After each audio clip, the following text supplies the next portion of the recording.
En fait, ce qui est important, c'est quand on vit des drames comme ça, il y a deux choses. Il y a les gens qui pensent qu'il y a quelque chose après la mort. Oui. Et ces gens-là vont pouvoir rebondir beaucoup plus vite. Parce que ils vont comprendre que l'autre, il est mort. OK. Il vit peut-être sa meilleure vie dans d'autres espaces-temps, etc.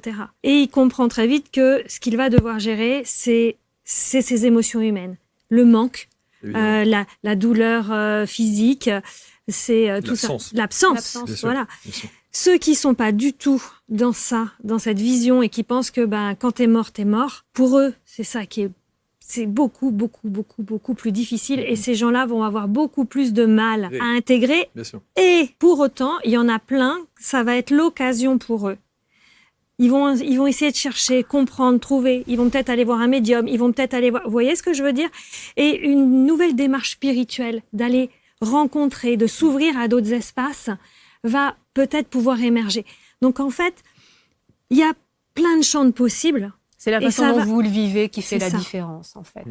Parce qu'on ne peut que dire c'est injuste, c'est horrible, jusqu'à ce qu'on en fait.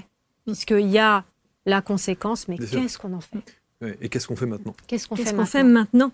Comment est-ce qu'on vit maintenant? Il y a des gens pour qui ça va les réveiller en se disant « Punaise, mais la vie, elle est courte. Peut-être que là, je suis passée à côté de ma vie. »